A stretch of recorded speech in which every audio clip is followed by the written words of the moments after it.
you very much, Chad. Yes. A very good morning to you all on a lovely, bright, sunny afternoon here in North Galway. Um, because Gaelic games mean an awful lot to us all, and because we do our best to promote other aspects of Gaelic games and culture, such as the presentation the preservation, such as the preservation of our Irish language. It is a grim struggle, of course, to preserve it, like in so many other countries, but we wish to do that. So for that reason, I will say to you all, if I may please, uh, one line at the very start now of my presentation, and that is Fáilte rómh go léir go iarthar na hÉireann. And that means welcome to you all to the west of Ireland. When I received the invitation extended to me by Professor Stevens to be with you today, it was, from my point of view, opportune. For in talking about the history of Gaelic games, including how it is inextricably linked with the history of Ireland, this is an appropriate time, as I will explain a little later. Now, first, a question to myself. Why do we call our native sports Gaelic games? Why not Irish games? Gaelic, spelled Gaelic, became well known as a language in our neighbouring country to the northeast, Scotland, in the 5th and 6th centuries. That's the 5th and 6th century AD, of course. It was brought over to Scotland from Ireland. Now, originally, it was the language of Celtic nations on the western edge of Europe, including Ireland, Scotland, Wales, the Isle of Man, and Brittany on the French coast by the Atlantic Ocean. And Brittany is a place that's still renowned for its music and culture. Indeed, all Gaelic aspects embrace culture, heritage, and tradition, and they were as important a part in the creation in 1884, a key date, 1884, of national organization to promote and govern the playing and administration of Gaelic games. Now, it was given the name in the Irish language, Cumann Lucas Gael, the Gaelic Athletic Association, or as it's best known now, the GAA Assembly. Its two main aims, and here is a quote, I'll quote this, to make athletics more accessible to the masses and to revive and nurture traditional indigenous sports and pastimes. Now, in the early years, athletics as we know it now, track and field, was organised by the GAA and enthusiastically promoted by and supported by competitors, especially in running, jumping, and throwing events. Nowadays, with many hundreds of GAA clubs in countries around the world, and those clubs usually started and promoted by the Irish diaspora. The main image of the GAA that people worldwide would have is probably that of the iconic venue for the playing of the two biggest games of the years. And that venue is Croke Park in Dublin, our capital city. The All Ireland Senior Football and All Ireland Senior Hurling Inter-County Championship finals are always played in an electric atmosphere and with full houses. And a full house means 82 to 100 spectators. Now that is a beautiful picture, especially from my native county of Galway. That is the All Ireland final scene. They are just waiting patiently and standing to attention, standing to order for the playing of the national anthem. Our national anthem is called Auron Nevian. And that all happened in September 1938. The game was between Galway and Kerry. It was won by Galway in a replay after the first drawn match. And at the back there, we are looking at the very well known Cusack stand. Uh, it, Cook Park also has the Hogan stand now, and it's really considered to be the main stand. It's the desired place to be, especially it's where VIP guests are hosted as well. But there is a wonderful tradition about the Hogan stand, and it lasted in that condition, in that shape.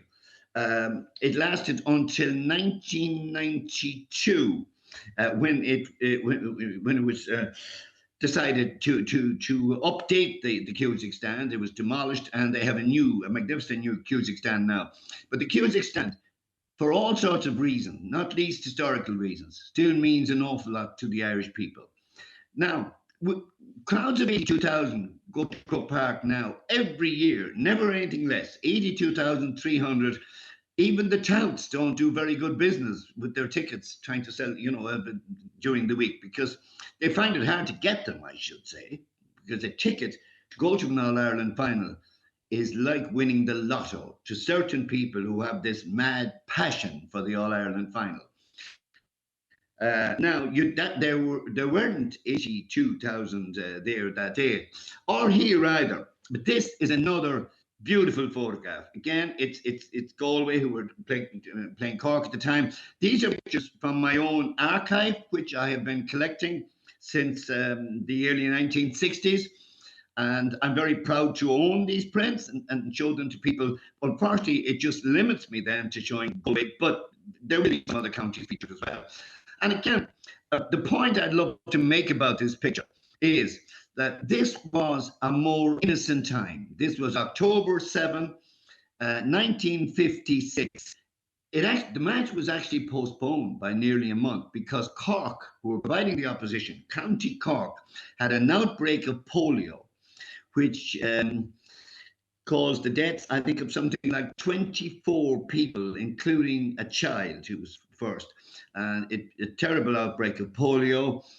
But the game went ahead then in October 7th, and Galway are wearing the white jerseys of their province. Because I'm talking later, we have 32 counties, we have 4 provinces. They're wearing the white jersey of their province, and we're wearing the white jersey of our province, which is Connacht. In other words, the west of Ireland, Connacht. And Cork were wearing the blue colours of Munster. The reason was, normally Galway's colours are maroon and Cork is red, and the maroon is too close to the red. So when they met, different kits were used. But that is a really lovely picture, and there's great nostalgia in it. And for sports people, nothing beats nostalgia. So I'll just move on now to say that, like most sports in the 1880s, and for far too long into the 1900s, competitive sport was for men only. Even the spectators there in 1956, I know there were women at that match, but even if you had a magnifying glass, you'd struggle to find them. I know my father was at that match, and some friends of his from our parish where we come from. I have no recollection of ever being told that there was any woman from the parish at the game. Now, competitive sport then was for men only. Shamefully, and of course it may well have been a universal practice, the role of women in Irish sport was mainly to serve on what was known as the ladies' catering committee on days of big sporting events. Now, the idiom often used in newspaper reports to describe the ladies who were there to provide the tea and treats to the gallant men, which I say sarcastically slightly, after their strenuous exertions was the fairer sex. Thankfully, it's not used anymore. At least I hope not. Um, Now, the Gaelic Athletic Association started out as an amateur sporting organisation, and astonishingly, it still is officially, meaning that GAA players at the highest level, supreme athletes, supreme sportsmen who devote their lives to keeping fit and be well prepared. And indeed, there is a line which is, I suppose, it's a cliche almost now, that players put their lives on hold, but but they do not get paid. Now, this, as we all know in Ireland, is baffling for the rest of the world because the star players, coaches, referees, managers, and administrators in most sports are paid vast amounts of money, um, from what appears to be, well, in at the high levels of sport anyway, a bottomless pit of money, because Croke Park and the company that runs Croke Park makes a huge amount of money, because along with the big matches, they also host fundraising concerts and conferences, and very other big things, that have nothing to do with sport. Now, the other two big sports in Ireland, from we'd say a spectator interest and media coverage, are soccer and rugby. They are professional sports. Now, we here, because we have our love, our grow for Gaelic football, we use the word soccer rather than association of football. And of course, I understand it's also the same in your country, that you call it soccer too. And in fact, in England at an earlier time, it was often called soccer there too. But take rugby. Male rugby players are paid very, very well, especially our international squad, because they're now on duty in the World Cup and they're going well in it as well. And indeed, it's fair to say they're considered one of the best in the world. The Ireland women's rugby team also get paid, and very deservedly so, what we call ordinary club players, male and female, generally do not get paid. It's much the same in soccer, definitely for female players here, but they don't have equal pay for male players. In other words, the international players of the women's soccer team who had their own World Cup recently, they could be full time. They do get paid. But again, they have to put their lives on hold to do that.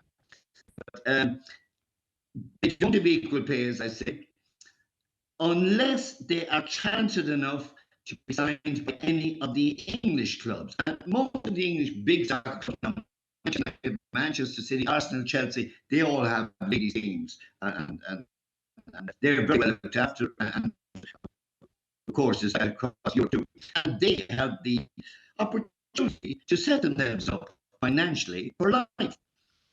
So, why do our footballers and hurlers give so much of their time to playing for only travel and food expenses? Again, it comes back to being a very small country with limited sponsorship possibilities in each county and indeed in each province. And then at headquarters in Go Park, they would say that they put all the money they earn into promoting the game, particularly with grants. And that's fair enough, up to a point too. But there are many footballers and hurlers who, while they keep quiet and hold their own counsel, because they don't want people to accuse them maybe of being money grabbers when they should be concentrating on winning the game and all that, they feel, and after a lifetime, I have a lifetime of experience in going to football matches and hurling matches and being involved in the administration of the Gaelic game as well at times. I think the day will come when our footballers and hurlers will be paid, and I, for one, will raise 3 cheers to them when they do. For instance, the All Ireland Championships, as I say, they are the flagship events. But how do these hurlers and footballers, Where did they learn how to play the games? They learned, of course, in their clubs and playing in the club competitions, where young footballers and hurlers, male and female, first learned how to play their games in their local schools and clubs. A very young person can start practicing the skills of the game at under 6 or under 8 or under 10. They're much more accomplished then as under 12, under 14, under 16 levels. And they can learn the skills in a non competitive way. Say for the under 8s, under 9s, under 10s, it's preferred by everybody not to make it competitive at that stage. One of the most important features of life in rural Ireland in the middle part of the last century, the 20th century, was the ability of people to express their parish identity through participation in sport, despite an apparent need to spend almost all of their time simply making a living and looking after their families in very hard times in the last century. With emigrate, well, earlier in the last century, particularly, and in the mid part of it, it changed, of course, in the 50s. We know that. Emigration to the 80s, but more particularly in the early years of the 90s, and again after the war and the World War II, emigration was robbing our country of thousands and thousands of young people.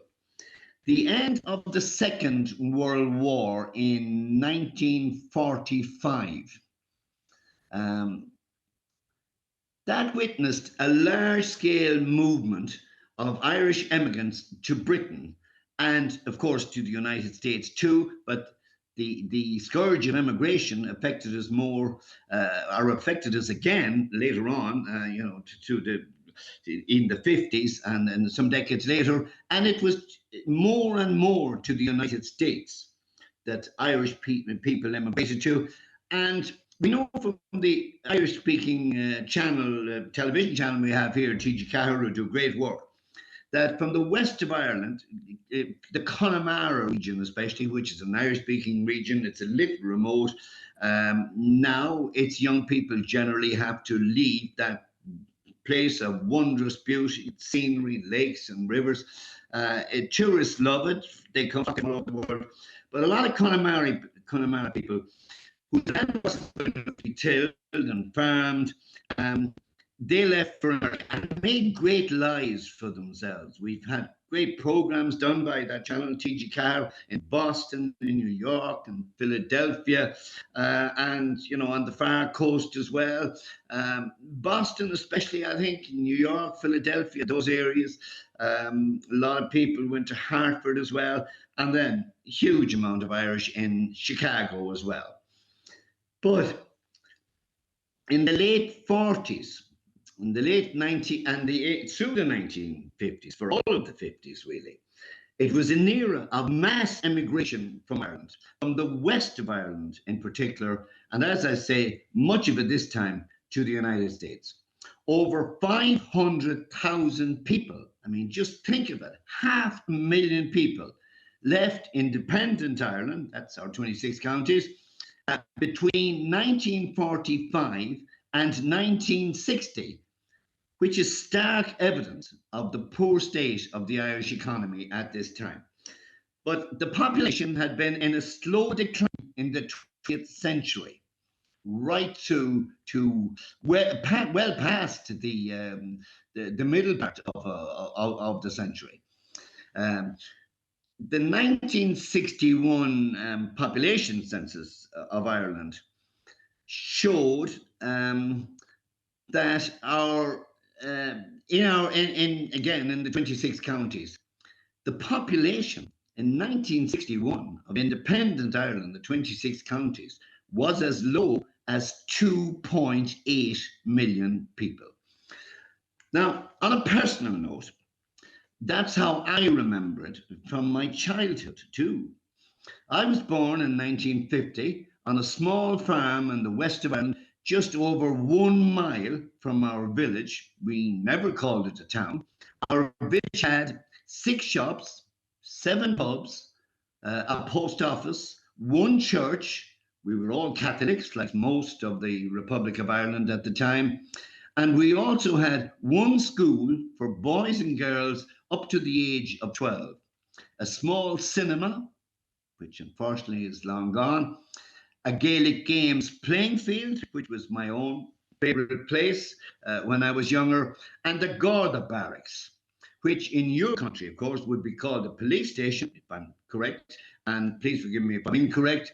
The Irish language word for Garda comes from the word guardian. And to give our policemen here, all the officers, their full title, they are called An Garda Síochána, guardians of the peace.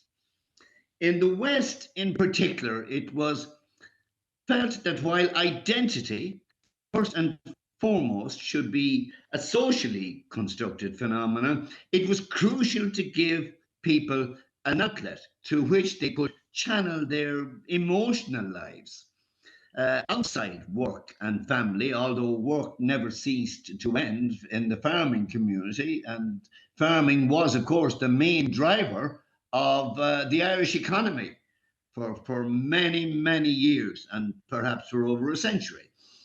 Um, but it wasn't, you should have to you should be entitled to an outlet, an opportunity, maybe even to play sport and to share your passion as well for your own native place and contribute to society there.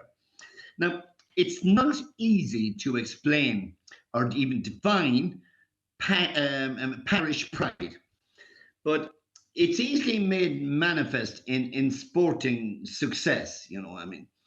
Um, for instance, it applies when it applies to town and country.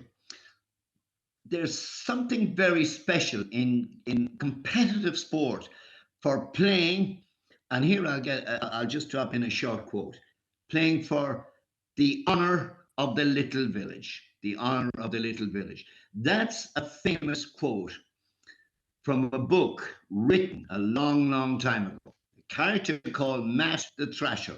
He would be thrashing the oats, corn, and he mythical, of course. He's a fictional character, of course, uh, but he might well not be, because there would be thousands of people who could well be the realistic Matt the Thrasher. He was the hero of a novel called Knock written by Charles Dickens. He had just won his hammer throwing contest with a British Army captain, and the author, County Tipperary man, wrote it as for the credit of the little village. Now, it's widely accepted that the passing of time since that was published in 1879 has given a license to make that line even more evocative and heroic as for the honour of the little village. A renowned Irish writer, the late Con Houlihan, born in Castleisland, County Kerry, and he was an expert in writing about sport, probably the number 1 columnist from this country ever, sports columnist, but he also wrote about literary matters in another column. It was called Tributaries, and the nation mourned when we lost Con for his sports column and for his literary columns.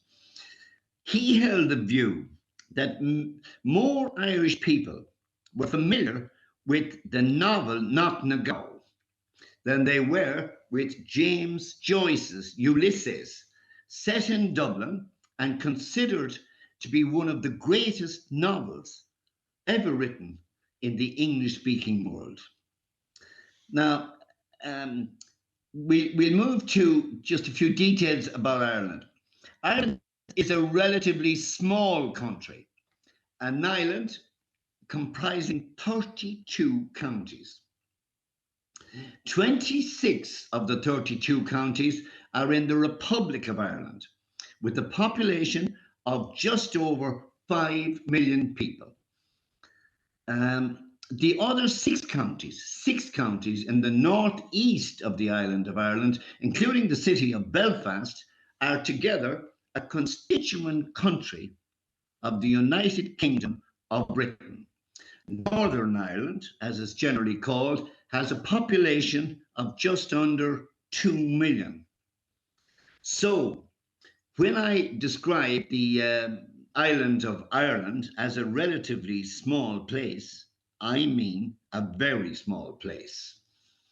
And here, and we have 5 million people, just under 5 million people in our 26 counties. The north still has 2 million people. So, a combined population of 7 million people. That's a very, very paltry figure compared to your country's 340 million. I'm not certain about that, but there is no comparison. We are a small place, a small island out in the Atlantic Ocean. And if we look out one side, we see back into County Donegal. If we look out the other side, and if we had vision to go that far, or a telescope that would tell us, we would see the coast of the United States of America. In the partition of Ireland in 1921, and almost everything I would say here, almost to the end of my talk, has to involve politics, the situation in Ireland, which was an oppressed country for 700 years, more than 700 years, and the GA, because they are, as I said at the outset, inextricably combined. But in the partition of Ireland in 1921, the smaller Northern Ireland was created with a devolved government. It remained part of the United Kingdom, and that met the demands of the Protestants and the Unionist majority. And there was also, of course, in fairness, a minority of Catholic and Irish nationalists in Northern Ireland.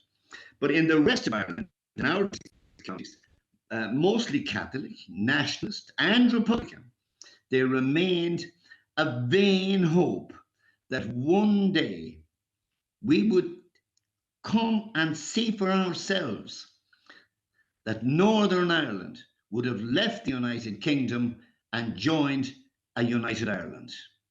But for now, anyway, it's a vain hope and a controversial issue which was raised only this week by one of our most senior politicians, Leo Varadkar. More than 40 years now after the partition of Ireland, conflict in the north led to tension, fueled by allegations from Catholics about discrimination, harassment, sectarianism, and police brutality.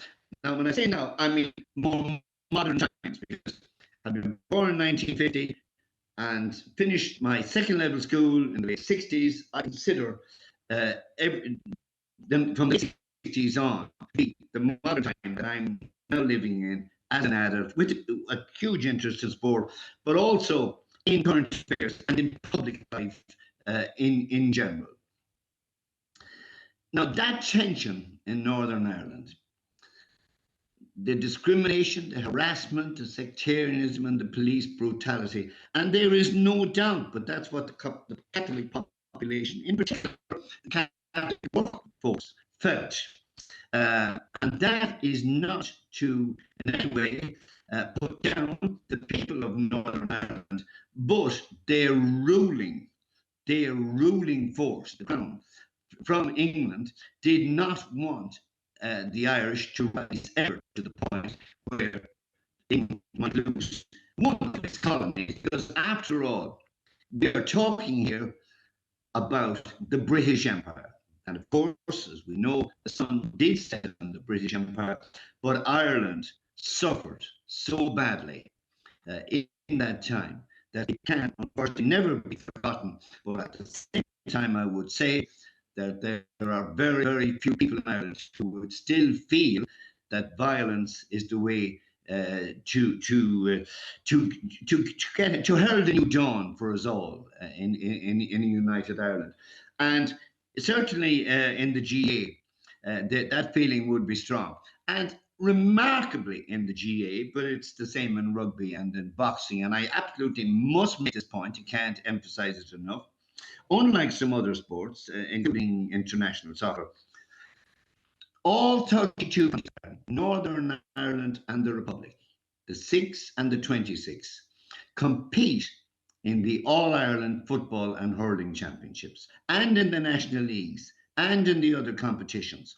And particularly in the university competition, Sigerson Cup for male, the Connor Cup for females, um, Connor Cup for ladies football, rather, and the Ashburn Cup then for camogie players.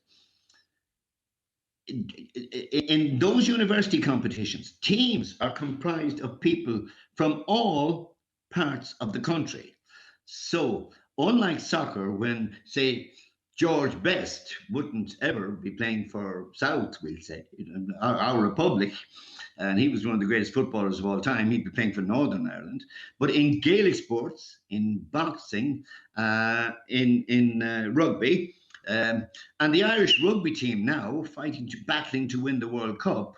There are players from Northern Ireland and from the south. It did create a problem with the singing of the national anthem for years, but a well-known songwriter, a good song called Ireland's Call, that softened the impact of it, but it never proved popular. Now, I'll just go to what the violence led to in Northern Ireland. It led to a war that lasted from the late 1960s right up to the signing of the historic Good Friday Peace Agreement. Sometimes it was called the Belfast Agreement of 25 years ago, April 10, 1998. The war in Northern Ireland, a war that was also known as the Troubles, left 3,600 people dead. 3,600 people were left dead in the Northern War, the Troubles, and at least 30,000 people injured. I'll go in reverse here from the 60s and the Troubles to earlier times. The fight for Irish freedom from the shackles of English rule, as I said, lasted from the 12th century to the end of the War of Independence in 1921. Our country's bloodied past started a long, long time ago. To help people survive in bad times and to keep community spirit alive, two native sports were played in most of Ireland: Gaelic football and hurling. As Professor Stebbins said, they were regarded as the games of the people. And along with the hard struggle, a grim fight for the preservation of the Irish language, they stood the test of time. Most of the participants in the native sports and those who promoted them were nationalist in outlook and unwavering in their commitment both to the fight for their country's freedom and to Gaelic games. Now, hurling and other stick and ball games are older than records or written history even, and go back to mythology, and that's not necessarily harm either. We had our own mythology of tribes, fighting tribes millions of years ago. But interestingly, mythology features prominently in Gaelic sports, rather. They feature prominently in mythology to the point where people are saying, we can't believe it. But we can't believe any of that. But what can we take anything from it? I've always liked to quote from the National Geographic Society website. In ancient Greece, athletics emerged as a way of communicating that brought a great sense of connection. This is a quote. In ancient Greece, athletics emerged as a way of communicating that brought a great sense of connection between people.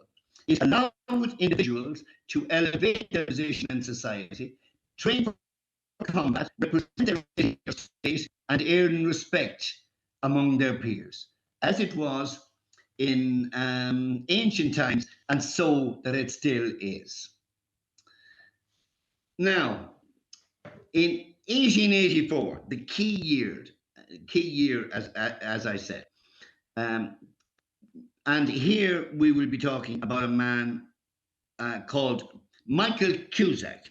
And we know that Chad and Professor Stebbins and Scott have a picture that you will all be able to see of Michael Cusack. He was very possibly the most important person in the founding of the GA in 1884. And indeed, he was the GA's first secretary, as being one of the founder members. And what a magnificent specimen of manhood he was, with his fine shillelagh, which was uh, common in Irish life at the time. Now, Cusack was born in 1847 in Carron, County Clare. Um, and he and Morris Davin and 7 or 8 other people came together because, well, for a lot of reasons, really, the genuine reasons, native language, sports, native language, but also to cope with the threat, the popularity that was growing for rugby and soccer. And Cusack himself played hurling and was a good hurler. He was a journalist as well. He had many jobs, many interests. He was pretty much a genius in the news, even with his newspapers and all his writings. But unfortunately, Cusack had a slightly edgy, kind of maverick side to him as well.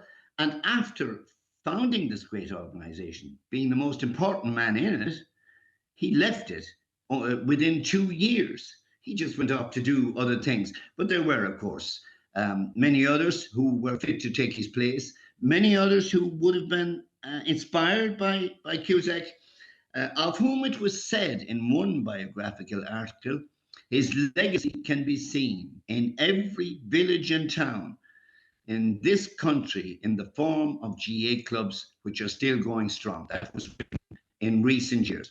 Now, I'll just finally say about Cusack, and I'm sure you'll all have noticed this about him and you'll feel the same. He was a colourful character in his manner, his dress, and general deportment. Cusack had started, he's a very stylish, elegant man. He did not suffer from low self esteem or lack of confidence, but he was a truly great sportsman, a great Irish sportsman, truly was a great Irishman.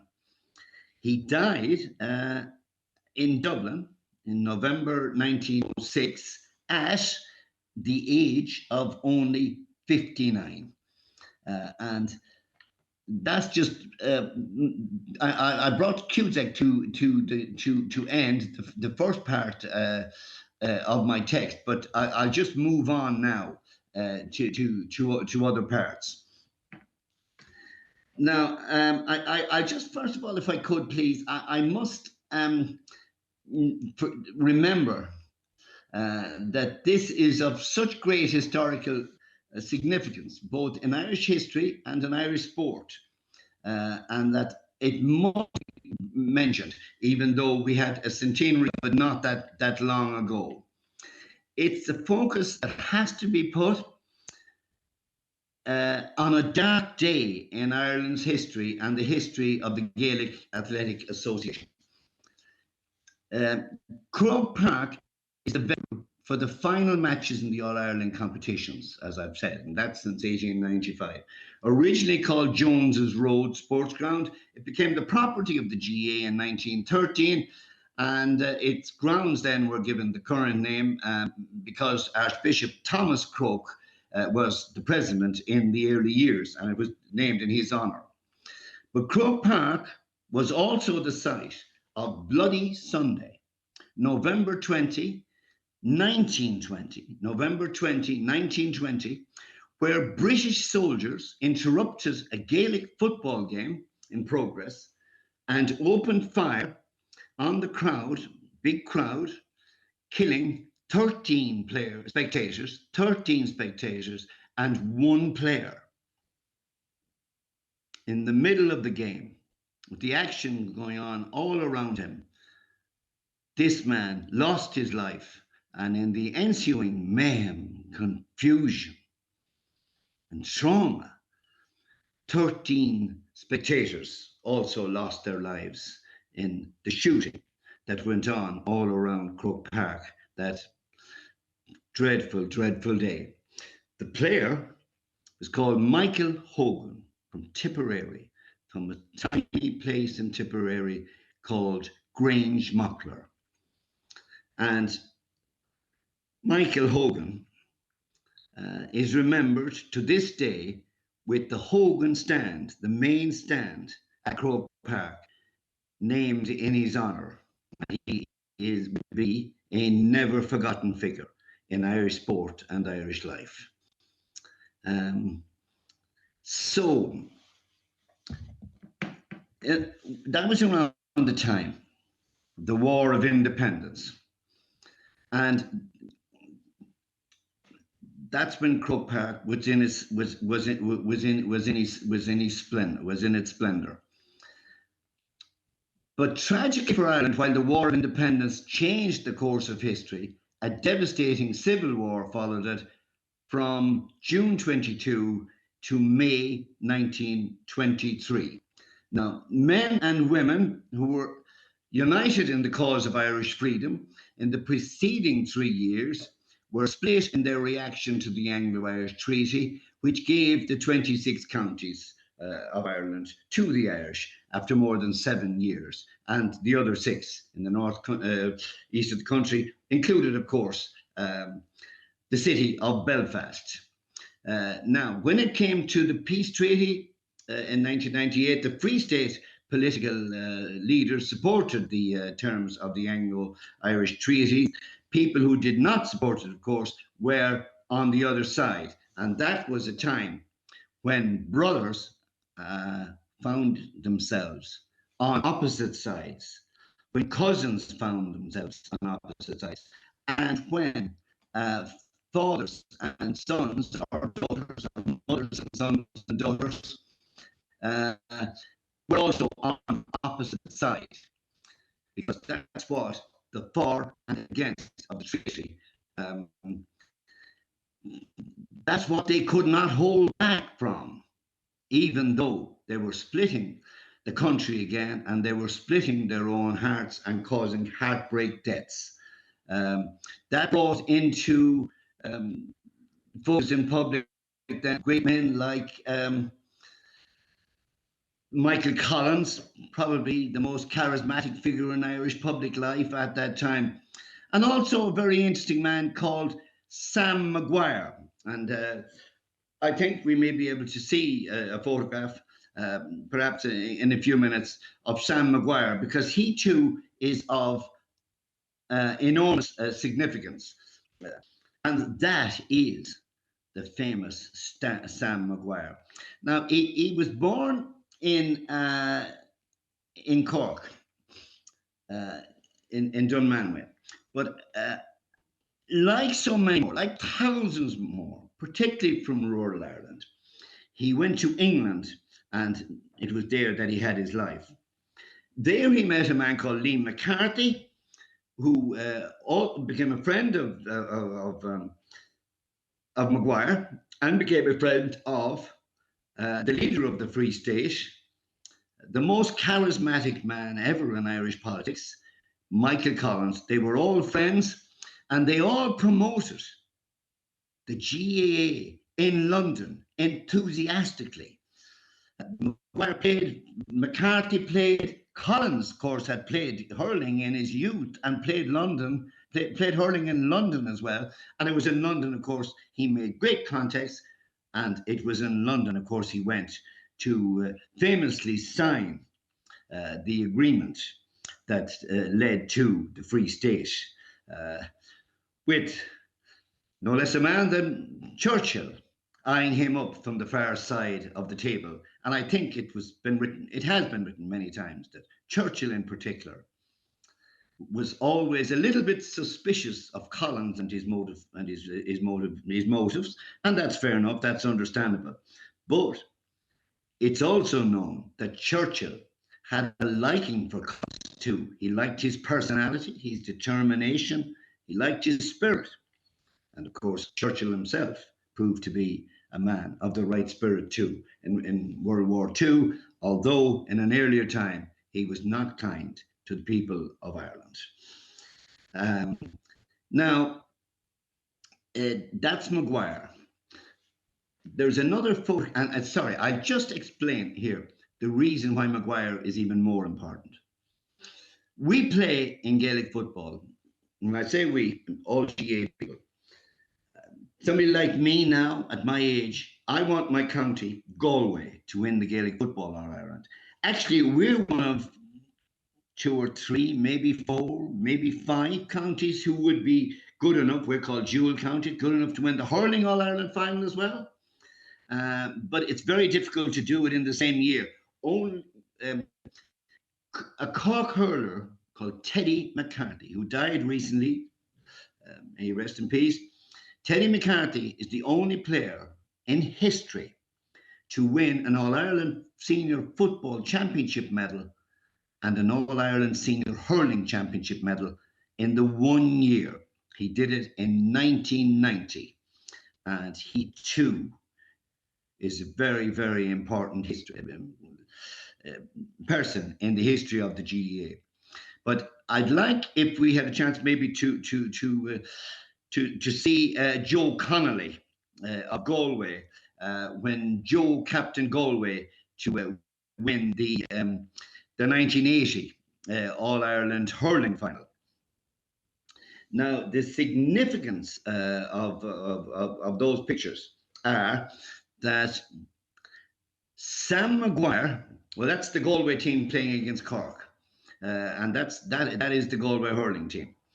But I'll come back to Sam Maguire in a moment. The Liam McCarthy Cup, which was last won by Galway in the year 2017, had two players on their team who won All Ireland medals and who are in that picture on the left hand side there. Striking the ball is Colin Mannion from a club called Ahastrafona. And the far side of Cahill, the tall Jonathan Glenn, who lives most of the year in New York, and he works there, builder, and very successful builder, but he comes home during the summer, takes his holidays to play hurling. And they're playing against Cork in the red jerseys. Cork, incidentally, was the county that had the most people putting their lives on the line for their country in the War of Independence. As from that day on to the present time, Cork hurlers are known as the Rebels. Now, the significance of the names of Sam Maguire and Liam McCarthy is this. If you achieve your life's dream as a player and you collect the crown, the cup, on All Ireland final day, you are taking home with you in triumph and jubilation the Sam Maguire Cup. If you win the hurling All Ireland, the senior hurling All Ireland, you take home in triumph and jubilation the Liam McCarthy Cup. Though they were, in their time in London, they were heroes and they were patriots and they were GAA men. Maguire loved football, possibly more than hurling. McCarthy loved hurling, probably more than football. But they were very, very important people. Now, that's Croke Park behind as well, and that's very interesting to me. to look back on, because I've been going there since the mid 1960s, when my own county, Galway, had their golden era and won three titles in a row. But Croke Park is a vastly different place now. The ban against uh, uh, footballers and hurlers playing rugby, soccer, cricket, golf at one stage, incredibly, that ban has long been removed. It went in 1971. Hurlers and footballers can play rugby, soccer, all these other sports if they wish, and they do. Um, and other bans have gone.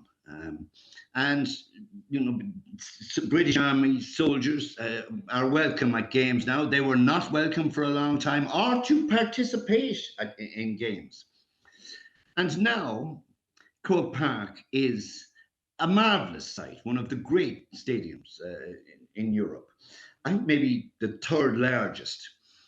But in 2004, following extensive renovations, Croke Park, with its 82,300 places, became the third largest sporting venue in Europe, and that's it. Uh, the 82,300 and its structure and everything combined to make it that big and that important. And while the GAA always reserved the use of Croke Park for its own Gaelic games, during the renovations that were uh, performed at the National Rugby Station in Lansdowne Road, Dublin, and where Ireland played all the rugby internationals, was always known as Lansdowne Road, just the street name. The GAA did permit Croke Park to be used by the Irish rugby team for their home international matches, while Lansdowne Road could not host those big games. Uh, an earlier exception that the GAA made to their own rules came in 1972, when Croke Park was the venue for a boxing match, heavyweights. An exhibition match, really, but it captured the nation's attention like nothing we had experienced around that time, because everything else was fairly ordinary, much as we loved our sport and everything else in life. But the boxing match was between a distinguished visitor to Ireland who loved coming here and did come here to County Clare on the West Coast very late in his life. Muhammad Ali was the visitor who came to Croke Park. He wowed everybody, particularly in the days before the fight. And he was playing his countryman, Al Blue Lewis. And Al Blue Lewis came from Detroit, Michigan.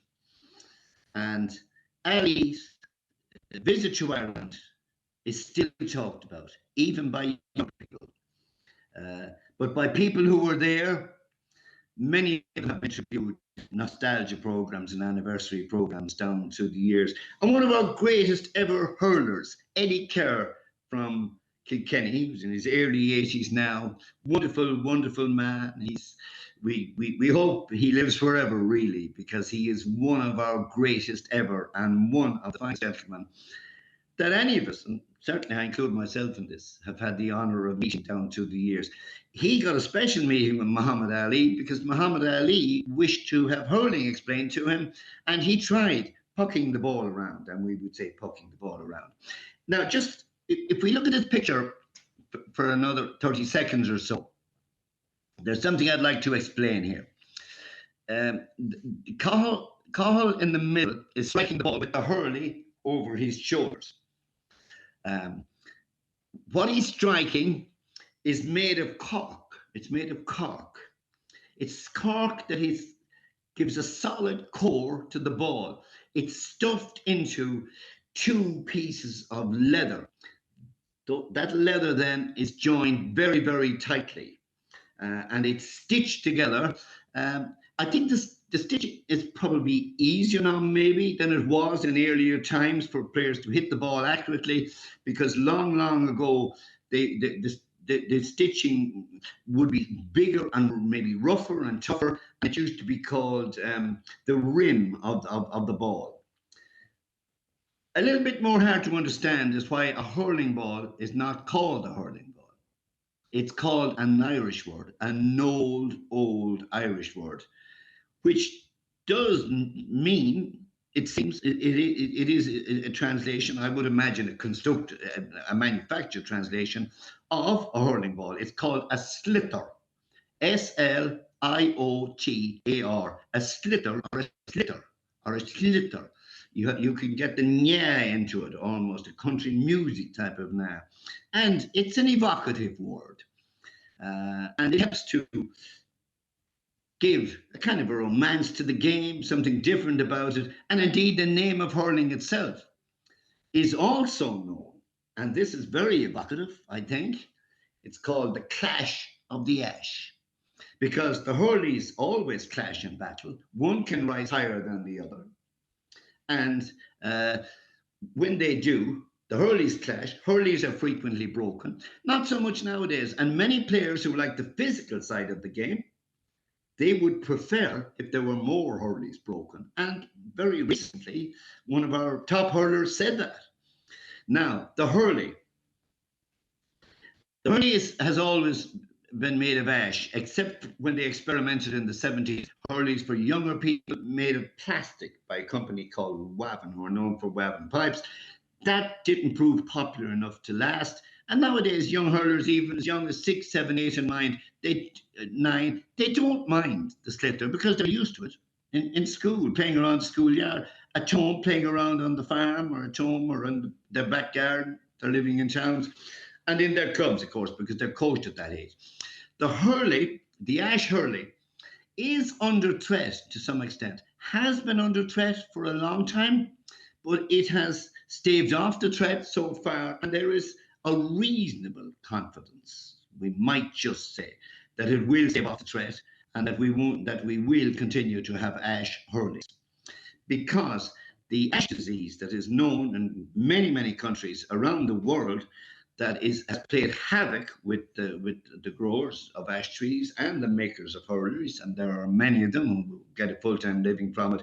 It's called ash dieback, and concern about it is a little quiet at the moment, but every now and again we hear of more examples of it, and the talk goes what will happen to hurleys. But the future will look after that one way or another. Now, we see the skills of hurling there, the striking, and what the cork player in the red jersey is doing there. He's getting in his hurling. He will get it in under the maroon player, Carl's stick. And when the ball is dropping down on Carl's stick he will pop the ball with it.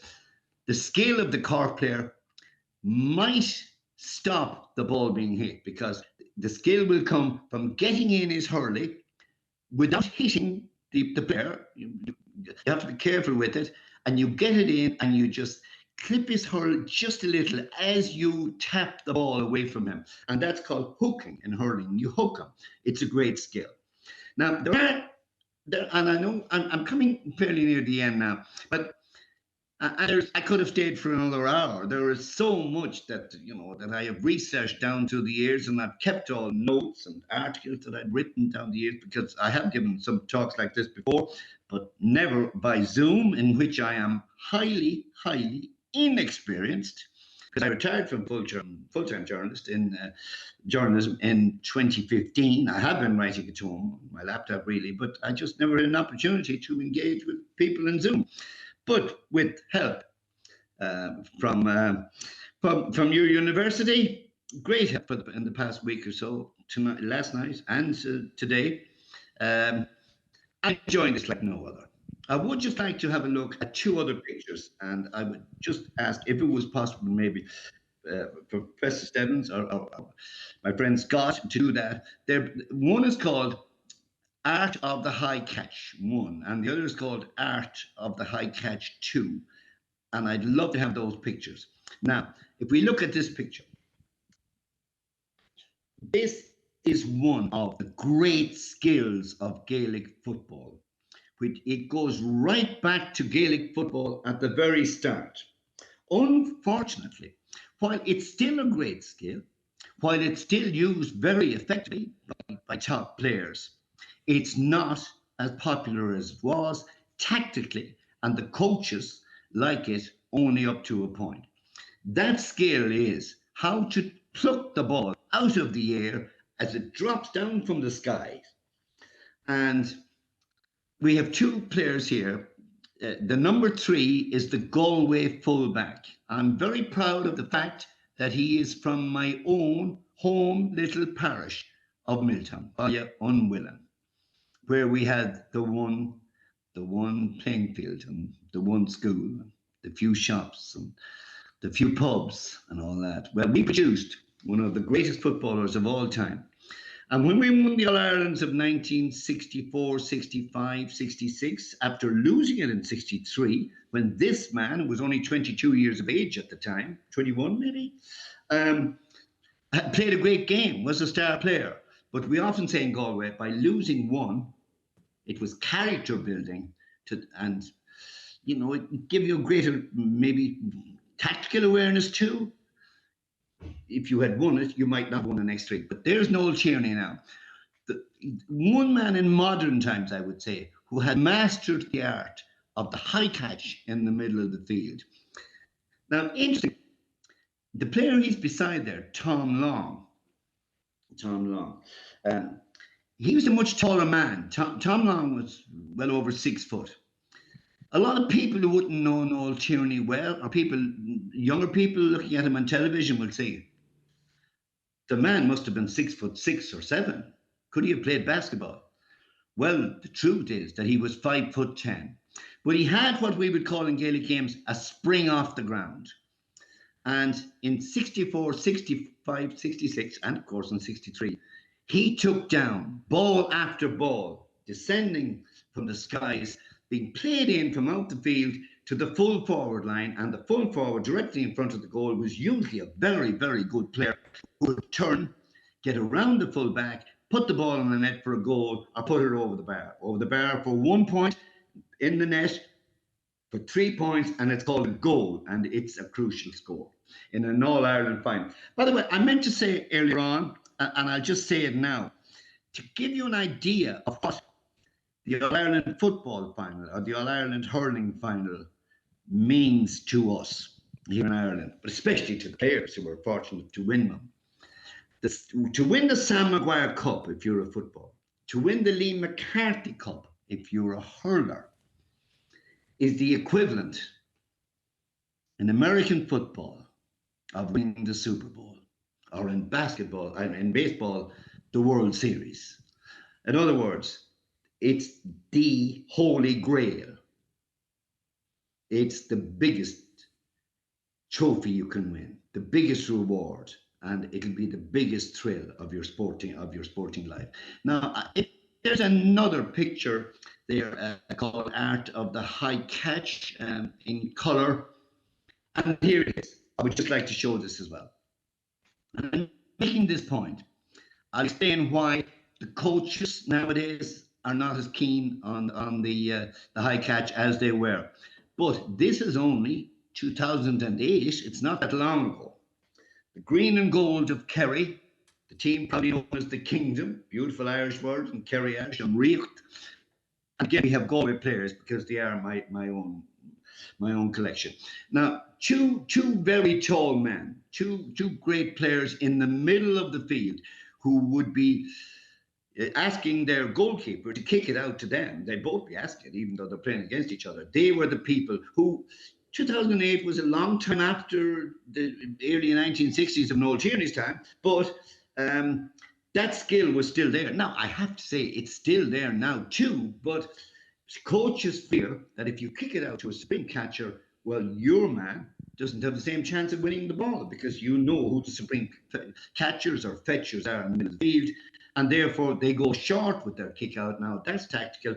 Work it through the lines, as I say, and bring the ball up the field. Amazingly, while a hurling ball can travel faster, almost than the speed of sound, they play it short in hurling too. It's called the possession game, which spectators consider as boring, but they consider that it's the best way. They say, hold on to the ball in case you lose it. Hold on to it for as long as you can. And that's fine, and it pays dividends. But it does, I'm afraid, put a bad vibe out there for younger people to be attracted to the game, because then they have to learn not not the joy of winning, but the fear of losing. And there's a tactical belief that the fear of losing can make you never give the ball away in case you lose it to the other side. Well, I guess that might well be another sport as well. Now, those two players, Darrow Shaker and Barry were two of the best we saw in our time at taking the ball out of the air. Darrow Shea had the great good fortune to win, I think, 6 All Ireland medals with Kerry. Barry was just not playing county football. He was also a very good hurler. He was not playing county football in 1998 with Clare Galway. He didn't have the same good luck as Darragh O'Shea. And the other Galway player did win his All Ireland medal in 2001. His name is Matthew Clancy. He's from Muggerard, and Matthew provided the pass, the final pass for the goal that turned the All Ireland semi-final between Galway and Down in Galway's favour. He will always have a special place in the annals of Galway GAA for that. Now, I'm just coming near the end, but there is so much more that I would like to talk about. But the clock is usually in times like this. But I would love, if I could have the opportunity now, maybe to field some questions from the audience. And I hope you've enjoyed even half as much of this last hour as I have. I have enjoyed it immensely. But I would like to hear from you to see if I could help in any way. Thank you, Jim, for a very thorough presentation. It's obvious you spent a great deal of time preparing for that. Are there any questions? I'll ask one. Do you follow our American football? Yes. We have it on our television screens here. The ceremonies on the night, the whole occasion is spectacular. The game is played at an unbelievable pace. The Tom Brady's in their position and all these guys, they hold such a responsibility. It is huge pressure. But I saw a quote from Billie Jean King on the wall of the meadow where the tennis was played this week, where she once said, and it was framed and put up on the corridors there where the players played. She said, "Pressure is a privilege." Maybe she means that pressure brings out the best. And I have to say, I have huge admiration for it. But the problem is for me, and for people as well, I enjoy it hugely, but it's not part of my passion for sport. I perhaps where I was born, and and all that, and I played football enthusiastically, had some talent, but the older I got, I less physically strong than my performance and that, and I knew that I would be at best at B level or maybe even at C level. But my passion for my sports, particularly Gaelic football and hurling, but I would have fantastic admiration for American football. And it is one of the great sports, really. Now going back to our amateur days in football, the money that's there now by the American football stars, by the basketball stars, and by so many other great sports people, like tennis players, the money that's earned now on the golf tours is phenomenal. But it's boring to talk about money, so I'll leave it at that. Great sport, American, but you see my problem. Does it cause my heart to throb? No. It's admiration, but my passion wouldn't be quite the same. Well, Jim, we're out of time. We've come to the end of the class period. Thank you very much for enlightening about Gaelic sport today. We look forward to learning more about it. And again, our students will have the opportunity on Thursday afternoon to participate themselves in some Gaelic football. Thank you once again. And it was my pleasure to do it. Thank you too.